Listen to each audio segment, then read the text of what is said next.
बहन की मार्कशीट बहुत अजीब थी। अगर मैं 600 स्कोर करता तो वो 610 ले आती। अगर मैं 610 तक पहुंचता तो वो तुरंत 620 पर शिफ्ट हो जाती। उसका स्कोर हमेशा मुझसे ठीक 10 नंबर ज्यादा रहता था। लेकिन जैसे ही मैं छुट्टी लेके एग्जाम मिस करता, बहन का रिजल्ट एकदम कबाड़ हो जाता। यहीं से मेरा शक यकीन में बदल गया। बहन के मार्क्स पूरी तरह मेरे मार्क्स पर टिके थे, मैं ही उसका बेस पॉइंट था। तभी मेरे दिमाग में एक पागलपन भरा प्लान आया। अगर बोर्ड एग्जाम में मैंने फुल मार्क्स स्कोर कर लिए तो क्या होगा? हम दोनों जुड़वा हैं, पर हमारी लाइफ पैदा होते ही जमीन आसमान जैसी अलग हो गई। वो मास्टर बेडरूम वाले प्रिंसेस रूम में रहती है, जहां गुलाबी लेस वाले पर्दे और इंपोर्टेड साउंड प्रूफ दीवारें हैं। दूसरी तरफ मैं 4 स्क्वायर मीटर के एक कबाड़ खाने में सोता हूं, जो पुराने कंबलों और सड़ते हुए रद्दी बक्सों से भरा रहता है। उसका नाश्ता गोल्डन फ्राइड एग्स, हैम और गर्मा गर्म दूध होता है, जबकि मेरे सामने हमेशा कल रात के बचे हुए चावलों की दलिया और कड़वा अचार होता है। मम्मी पापा हमेशा मुझे नीचा दिखाते हैं कि मैं बहन जितना होशियार नहीं हूं, पर उन्हें नहीं पता कि ये सारा फासला मेरी 18 साल की मेहनत और टैलेंट की चोरी पर खड़ा है। मुझे पहली बार गड़बड़ का एहसास 7th क्लास के मॉक टेस्ट में हुआ। मैंने रात भर जागकर 190 स्कोर किया और वो पूरा दिन खेलकूद कर भी 200 ले आई। 9th में मैंने जान लगा दी और 580 आए तो उसने बड़ी आसानी से मुझसे 10 नंबर ज्यादा लेकर टॉप 10 में जगह बना ली। सबसे अजीब तब हुआ जब मुझे अपेंडिक्स का दर्द हुआ और मैं मैथ का पेपर नहीं दे पाया। मेरा स्कोर 0 था और हमेशा टॉप करने वाली मेरी बहन को सिर्फ 10 नंबर मिले। उस वक्त घर वालों को लगा कि शायद उसकी तबीयत ठीक नहीं थी, पर मेरे मन में शक का बीज बोया जा चुका था। हाई स्कूल के नेशनल मैथ कंपटीशन ने सारी सच्चाई सामने रख दी। उस कंपटीशन का आखिरी सवाल डेथ ट्रैप माना जाता था, जिसे पूरे स्टेट में शायद ही 5 लोग सॉल्व कर पाते। उस रात टेबल लैंप की हल्की रोशनी में मैंने घंटों घिसाई की और आखिर में सही जवाब निकाल लिया, पर मैंने उसे अपनी फेयर नोटबुक में नहीं लिखा। रफ पेपर पर उस आंसर को देखते हुए मेरे चेहरे पर एक ठंडी मुस्कान आ गई। मैंने दोबारा पेन उठाया और जानबूझकर स्टेप 3 में एक बहुत ही बारीक गलती कर दी, एक प्लस माइनस का साइन बदल दिया। उस गलत लॉजिक से फाइनल आंसर 3 PI आया। मैं देखना चाहता था कि हमेशा मुझे सीढ़ी बनाकर ऊपर चढ़ने वाली मेरी बहन का लक इस बार क्या करता है। अगली सुबह पापा बहुत एक्साइटेड थे। टीचर ने ग्रुप में आंसर की भेजी थी। उन्होंने बताया कि बहन ने न सिर्फ सवाल सॉल्व किया, बल्कि उसका जवाब भी बिल्कुल मैच कर रहा है। मेरा दिल जोर से धड़का। मैंने पापा से रिक्वेस्ट की कि मुझे बहन के स्टेप्स देखने हैं ताकि मैं कुछ सीख सकूं। मम्मी ने तुरंत ताना मारा कि मेरी औकात नहीं है उसका लेवल समझने की। बहन ने भी बड़े घमंड से, जैसे मुझ पर एहसान कर रही हो, अपनी कॉपी मेरे सामने फेंक दी। मैंने पन्ना पलटा और मेरे पैरों तले जमीन खिसक गई। बहन के पहले 2 स्टेप्स मेरी रफ कॉपी की कार्बन कॉपी थे, यहां तक कि वो प्लस माइनस वाली गलती भी वैसी की वैसी थी। लेकिन आखिरी स्टेप में उसने बिना किसी लॉजिक के सारे स्टेप्स जंप किए और डायरेक्ट सही जवाब लिख दिया था। बीच का वो लॉजिक गैप एक ब्लैक होल की तरह था, जो मैथ के हर कानून के खिलाफ था। फिर भी पापा की नजरों में वो जीनियस थी। उसी पल मैं समझ गया, वो कोई टैलेंटेड लड़की नहीं बल्कि एक चोर है। मेरा हर आइडिया, हर कैलकुलेशन किसी जादुई ताकत से उसके पास पहुंच जाता था और सिस्टम उसे जबरदस्ती सही रिजल्ट में बदल देता था। ये घर असल में एक जीनियस फैक्ट्री चला रहा था, जहां मुझे सिर्फ एक सीढ़ी की तरह इस्तेमाल किया जा रहा था। इस थ्योरी को कंफर्म करने के लिए मैंने एक रिस्की एक्सपेरिमेंट शुरू किया। फिजिक्स के क्लास टेस्ट में 10 सवाल मेरे लिए बाएं हाथ का खेल थे, पर मैंने जानबूझकर आखिरी 5 सवाल छोड़ दिए और सिर्फ 50 स्कोर किया। शाम को रिजल्ट आया तो टीचर ने मुझे सबके सामने बहुत जलील किया, पर बहन को गले लगाकर उसकी तारीफों के पुल बांध दिए। उसके बाद से हर एग्जाम में वो मुझसे ठीक 10 नंबर ऊपर रही। मैंने अपने फोन में जो डेटा ग्राफ बनाया था, उसमें 2 पैरेलल लाइंस हमेशा 10 के गैप पर चल रही थीं। मैंने मन ही मन सोचा, अगर तेरी चमक मेरी वजह से है तो मैं तुझे इतनी ऊंचाइयों पर ले जाऊंगा जहां से गिरना मौत से भी बुरा होगा। मैंने खुद को और भी बड़ा लूजर दिखाना शुरू कर दिया। क्लास में मैं सोने का नाटक करता, पर कानों में लगे छोटे ब्लूटूथ ईयरफोन से इंग्लिश लिसनिंग की प्रैक्टिस करता। हाथ में कॉमिक्स होती, पर उसके कवर के पीछे एडवांस लेवल के मैथ प्रॉब्लम्स छिपे होते। जब रात को बहन चैन से सो जाती, तब मैं अंधेरे में बैठकर अपनी तैयारी करता। मुझे हर सब्जेक्ट का स्कोर बड़ी बारीकी से कैलकुलेट करना था, ताकि मैं उसके लिए एक परफेक्ट जाल बिछा सकूं। सिटी लेवल के बड़े टेस्ट में मैंने हिंदी को 105 पर रोका, मैथ में जानबूझकर 140 स्कोर किया और इंग्लिश के निबंध में जानबूझकर स्पेलिंग मिस्टेक्स की। साइंस के हर टॉपिक को मैंने इस तरह कंट्रोल किया कि बहन का स्कोर चमकता रहे पर किसी को शक न हो। उस टेस्ट में मेरे 580 आए और बहन के 590, जिसे देखकर पापा खुशी से झूम उठे। मम्मी उसे चूमती रहीं और मैं बस सिर झुकाकर चुपचाप खड़ा रहा। उस टेस्ट की कामयाबी के बाद बहन की पॉपुलैरिटी आसमान छूने लगी। मीडिया वाले घर आने लगे, उसे मोस्ट ब्यूटीफुल जीनियस का टैग मिल गया। उसने अपने कमरे को स्टूडियो बना लिया। ब्रांडेड कपड़े पहनकर कैमरे के सामने वो मेरी लिखी हुई लाइनें बोलती। उसने सोशल मीडिया पर लाइव स्ट्रीम शुरू कर दी, जहां वो मेरे रफ पेपर से आंसर कॉपी करके दिखाती। एक रात की कमाई ही 50,000 तक पहुंच गई। वो पूरी तरह से पैसे और शोहरत के नशे में डूब गई। उसने घर वालों से जिद करके अपना स्टडी रूम फिर से रिनोवेट करवाया और मेरा कबाड़ खाना भी अपने काम के लिए खाली करवा लिया। मुझे बालकनी में एक फोल्डिंग बेड पर शिफ्ट कर दिया गया। एक बार लाइव स्ट्रीम में किसी ने उसके लॉजिक पर सवाल उठाया कि वो एक खास थ्योरम गलत तरीके से इस्तेमाल कर रही है। बहन डर गई, पर मैंने पास जाकर धीरे से एक हिंट दी जो उसने फौरन बोल दी। लोग फिर से उसे जीनियस मानने लगे, पर उसकी आंखों में मेरे लिए आज भी वही नफरत और इस्तेमाल करने वाला भाव था। धीरे धीरे घर के सारे पैसे उसकी अय्याशियों में खर्च होने लगे। ब्रांडेड मेकअप और महंगे कपड़ों के चक्कर में बैंक बैलेंस जीरो हो गया। फिर घर वालों ने मेरा खर्च काटना शुरू कर दिया और आखिर में मुझे घर से बाहर का रास्ता दिखा दिया गया। मेरे पास एक कन्वीनियंस स्टोर में रहने के अलावा कोई रास्ता नहीं था।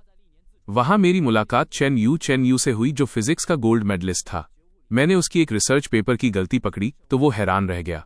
उसने मुझे अपनी लैब का एक्सेस कार्ड दिया ताकि मैं लाइब्रेरी और इंटरनेट यूज कर सकूं। उस कार्ड को हाथ में लेकर मेरा हौसला बढ़ गया। अब मेरे पास दुनिया भर की नॉलेज का एक्सेस था, जो मेरे प्लान को और भी खतरनाक बना सकता था। पर ठीक बोर्ड एग्जाम से एक दिन पहले मुझे 39.8 डिग्री का तेज बुखार हो गया। जब मैं लड़खड़ाते हुए घर पहुंचा तो मम्मी ने मेरा हाल पूछने के बजाय मुझे फटकार दिया कि मेरी बीमारी कहीं बहन को न लग जाए। उन्होंने मुझे बालकनी के दरवाजे बंद करके वहीं पड़े रहने को कहा। उस रात मैंने बहुत दर्द सहा, पर मैं जानता था कि मुझे हार नहीं माननी है। बोर्ड एग्जाम ही वो जगह है जहां मैं उसे आसमान से जमीन पर पटकूंगा। सुबह तक बुखार थोड़ा कम हुआ, पर कमजोरी बहुत थी। फिर भी मैं स्कूल पहुंचा और फिजिक्स का पेपर सामने देखते ही मुझे वो सारे जख्म याद आ गए जो इस परिवार और बहन ने मुझे दिए थे। मेरे सारे दर्द, अपमान और गुस्से का ज्वालामुखी अचानक फट पड़ा। अब मैं जानबूझकर गलतियां नहीं करना चाहता था, बल्कि अपने अंदर की उस आग को कागज पर उतारना चाहता था। अपनी असली ताकत दिखानी थी। बस उसी पल मैंने फैसला कर लिया और मजबूती से पेन थाम लिया। पेन जैसे ही कागज पर चला, सवालों के जवाब किसी झरने की तरह बहने लगे। सारे कॉन्सेप्ट्स और लॉजिक मेरे दिमाग में इतने साफ थे कि एक पल के लिए भी हाथ नहीं रुका। 2.5 घंटे का पेपर मैंने सिर्फ 1 घंटे में खत्म कर दिया। पूरी आंसर शीट भरी हुई थी। हैंडराइटिंग में एक अजीब सी धार थी, जैसे हर शब्द में गुस्सा भरा हो। एक एक स्टेप सटीक था और हर जवाब एकदम सही। पेन नीचे रखकर मैंने अपनी कॉपी देखी। मन में गजब की शांति थी। मुझे पता था कि इस बार मेरी वजह से मेरी बहन एक ऐसा चमत्कार करेगी जो पहले कभी नहीं हुआ। और हुआ भी वही। जब रिजल्ट आया तो पूरे स्कूल में हड़कंप मच गया। बहन का स्कोर 745 था, जिसने पूरे स्टेट के मॉक टेस्ट के इतिहास के सारे रिकॉर्ड तोड़ दिए थे। वो रातों रात सबकी नजरों में आ गई।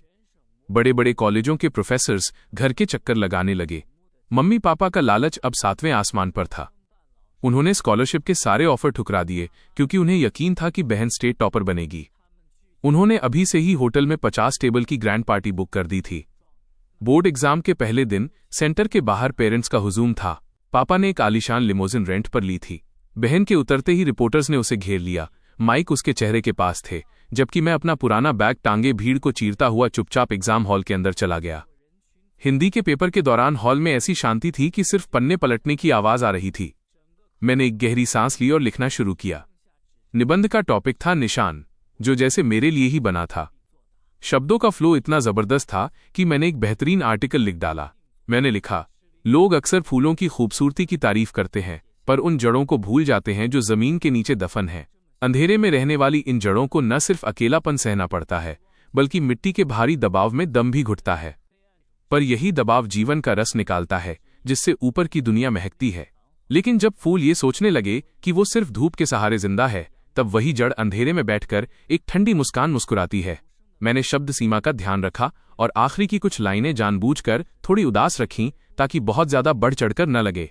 इधर पहली रो में बैठी मेरी बहन का दिमाग पूरी तरह ब्लैंक था। उसे मुहावरे और कविताएं किसी एलियन भाषा की तरह लग रहे थे। जब वो हार मानने वाली थी, तभी उसकी रीढ़ में एक अजीब सी झंझनाहट हुई। उसका हाथ अचानक अपने आप चलने लगा, जैसे कोई और उसकी मांसपेशियों को कंट्रोल कर रहा हो।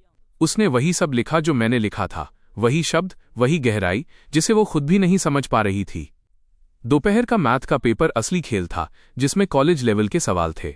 मैं एक डीप फोकस मोड में चला गया, जहां दुनिया गायब हो गई और सिर्फ नंबर्स और लॉजिक के तार आपस में जुड़ रहे थे।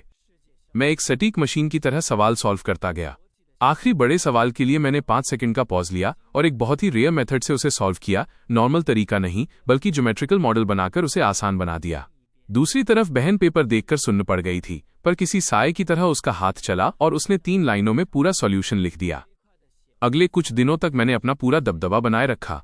फिजिक्स में माइक्रो कैलकुलेशन, केमिस्ट्री में कार्बन चेन का स्ट्रक्चर और बायो में जेनेटिक्स के मुश्किल सवाल, सब कुछ मेरे दिमाग में सेट था।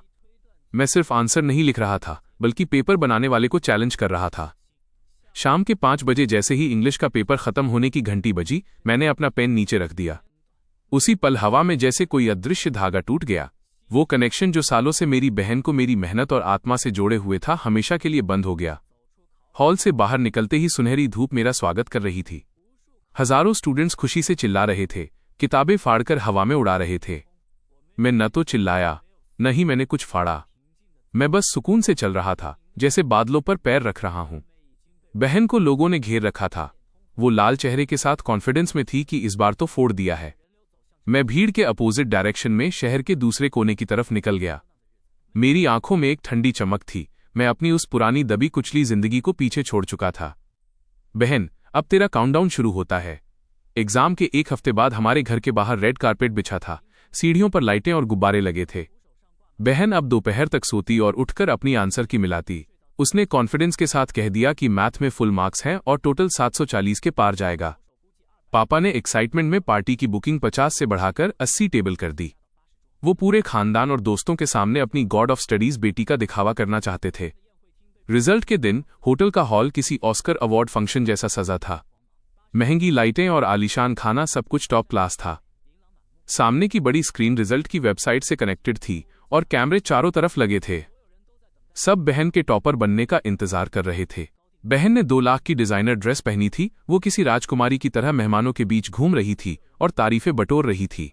उसके चेहरे की हंसी रुक ही नहीं रही थी, जबकि मैं एक कोने में वेटर की तरह लोगों को खाना पानी सर्व कर रहा था। रात के ठीक 8 बजे वेबसाइट खुली। पूरे हॉल में सन्नाटा छा गया। पापा ने अपने कपड़े ठीक किए और बड़े गर्व से स्टेज पर गए। उन्होंने अचानक मेरी तरफ देखा और मजे लेते हुए बोले, चलो पहले इस लूजर का स्कोर देखते हैं, थोड़ा माहौल बनेगा, फिर अपनी स्टार बेटी का असली धमाका देखेंगे। पूरा हॉल हंसने लगा। किसी को मुझसे कोई उम्मीद नहीं थी। मैं बहुत शांत तरीके से स्टेज की तरफ बढ़ा। मेरी चाल में एक अलग ही लेवल का कॉन्फिडेंस था। मैंने अपना रोल नंबर डाला। स्क्रीन पर 2 सेकंड के लिए लोडिंग हुई और फिर धमाका हुआ। Hindi 150, math 150, English 150, science 300, total 750/750, all state rank 1। पूरे हॉल में मौत जैसा सन्नाटा छा गया। वक्त जैसे ठहर गया था। लोग अपनी जगह पर जम गए थे। सबकी हंसी गायब हो गई थी। पापा का चेहरा सफेद पड़ गया। उन्हें समझ नहीं आ रहा था कि क्या हुआ। किसी के हाथ से चम्मच गिर गया तो उसे पता तक नहीं चला। कोई सोच भी नहीं सकता था कि जिसे सब कबाड़ समझते थे वो पूरे स्टेट का टॉपर बनेगा। मैंने धीरे से माइक उठाया और कहा, मेरा तो देख लिया, अब आज की असली हीरोइन को बुलाते हैं। मैं थोड़ा पीछे हटा और बहन को इशारा किया। बहन स्टेज के नीचे खड़ी थी। उसका चेहरा पीला पड़ चुका था, होंठ कांप रहे थे और पैर लड़खड़ा रहे थे। सैकड़ों लोगों की नजरों के बीच वो किसी कठपुतली की तरह स्टेज पर आई। उसका हाथ इतना कांप रहा था कि वो रोल नंबर भी टाइप नहीं कर पा रही थी। मैंने उसके कान के पास झुककर इतनी धीरे से कहा कि सिर्फ उसे सुनाई दे, बहन, तुझे मुझसे ऊपर उड़ना था ना? ले, मैं तुझे ऊपर भेज रहा हूं। उसने कांपते हाथों से एंटर बटन दबाया। स्क्रीन पर लोडिंग का चक्का घूमता रहा और फिर जो दिखा उसने सबकी आंखें फाड़ दी। Hindi 150, math 150, English 150, science 310, total 760, state rank A2। तभी नीचे से एक बच्चे की आवाज आई, लेकिन मम्मी, पेपर तो सिर्फ 750 का था ना, फिर 760 कैसे? पूरा हॉल शोर से गूंज उठा। लोग चिल्लाने लगे कि ये गड़बड़ है, शायद किसी हैकर ने मार्क्स बदल दिए हैं। बहन उस नंबर को देखकर पूरी तरह टूट गई। वो पागलों की तरह पेज रिफ्रेश कर रही थी, पर वो चुभने वाला 760 वहीं जमा हुआ था, जैसे नरक से कोई उसका मजाक उड़ा रहा हो। तभी टॉप यूनिवर्सिटी के एडमिशन ऑफिसर गुस्से में अपनी जगह से खड़े हो गए। बोर्ड एग्जाम के सिस्टम में ऐसी बचकानी गलती नामुमकिन है। मैंने ठंडी मुस्कान के साथ कहा, सिस्टम खराब नहीं है, खराबी नियमों में है। इस घर का नियम है कि मैं जितना भी स्कोर करूं, इसे मुझसे 10 नंबर ज्यादा ही लाने हैं। मैंने 750 स्कोर किया, इसलिए इसका स्कोर 760 होना ही था। ये है वो गॉड जिसे आप लोगों ने बनाया है, दूसरों का खून चूसने वाला और झूठे कायदों पर खड़ा एक मॉन्स्टर। तू झूठ बोल रहा है, मम्मी चिल्लाते हुए स्टेज पर आईं। उनकी आंखों में पागलपन था। वे मुझे मारने झपटी, पर मैं हल्का सा साइड हट गया। वे अपना बैलेंस खो बैठीं और बड़ी स्क्रीन के नीचे गिर गईं। उनकी महंगी ड्रेस धूल में सन गई और बाल बिखर गए। वे बेहद लाचार दिख रही थीं। मैं हंसा। मेरी हंसी में एक अजीब सा दर्द और ठंडक थी। जमीन पर गिरी माँ, डरे हुए पिता और चीखती हुई बहन को देखते हुए मैंने एक एक शब्द साफ कहा, मम्मी, आपको पता है 750 लाना कितना मुश्किल है? मुझे एक एक सवाल के सही और गलत होने को कंट्रोल करना पड़ा। इन 3 महीनों में आपने उसे बादाम पिस्ता खिलाया और मुझे कल रात के बचे चावल। उसे 2 लाख की ड्रेस दिलाई और मुझे बालकनी का फोल्डिंग बेड। आप लोग उसके नखरे उठाते रहे और मुझे ताने देते रहे। मैं सहता रहा, हर दिन सहता रहा, सिर्फ आज के लिए, ताकि आप लोगों के इस जीनियस वाले सपने को अपने हाथों से कुचल सकूं और आपको पता चले कि आसमान से कीचड़ में गिरना कैसा होता है। मैंने पेन ड्राइव कंप्यूटर में लगा दी। स्क्रीन पर वो वीडियो चलने लगे जो मैंने चुपके से रिकॉर्ड किए थे। बहन लाइव स्ट्रीम में मेरे रफ पेपर से आंसर कॉपी कर रही थी और कोने में मेरी परछाई दिख रही थी। पापा मुझे कमरे में बुलाकर धमका रहे थे कि एग्जाम में गलत आंसर लिखना ताकि बहन आगे रहे। मम्मी मुझे 39.8 बुखार में कमरे से बाहर निकाल रही थीं ताकि उनकी लाडली बीमार न पड़ जाए। दिखावे की सारी परतें उतर गईं। वो जीनियस लड़की और प्यारे माँ बाप का असली चेहरा सबके सामने आ गया। हॉल में मौजूद लोग अब नफरत से उन्हें देख रहे थे। लोग फोन से वीडियो बना रहे थे। बहन अपनी असलियत दुनिया के सामने देखकर दिमागी तौर पर पूरी तरह टूट गई। वो चेहरा छिपाकर पागलों की तरह हॉल से बाहर भाग गई।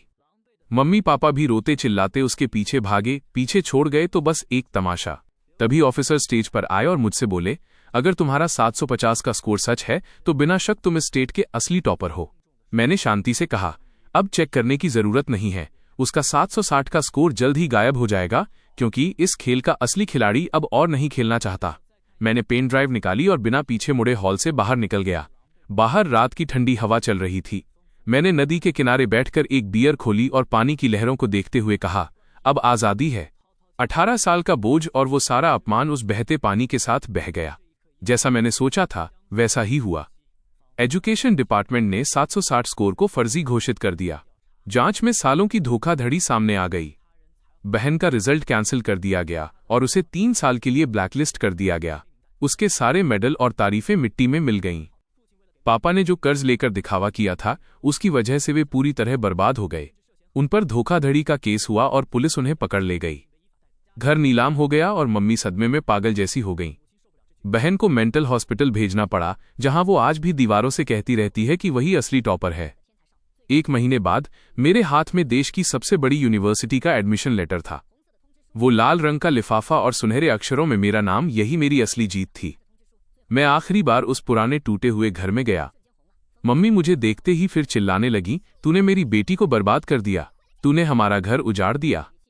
मैंने शांति से जवाब दिया, मैंने नहीं, आपके लालच और भेदभाव ने उसे बर्बाद किया है। अगर आपने एक बार भी मुझे इंसान समझा होता तो शायद मैं उसकी मदद करता, पर आपने मेरा इस्तेमाल किया, मेरी मेहनत चोरी की। जो बोया था वही काट रहे हो। मैं बिना पीछे मुड़े वहां से निकल गया। रेलवे स्टेशन पर भीड़ थी, पर मेरा लक्ष्य साफ था। मैंने ट्रेन पकड़ी और दिल्ली की तरफ निकल पड़ा। ये सफर मेरी नई जिंदगी का था। ट्रेन जैसे ही स्टेशन से छूटी, मैंने अपने फोन से उन सब लोगों के नंबर और पुरानी कड़वी यादें डिलीट कर दी। डायरी में मैंने एक लाइन लिखी, लिन मो, तेरी जिंदगी अब शुरू हुई है। खिड़की से बाहर धूप खिली हुई थी। वो रोशनी किसी की परछाई नहीं थी, बल्कि मेरा अपना तपता हुआ सूरज था।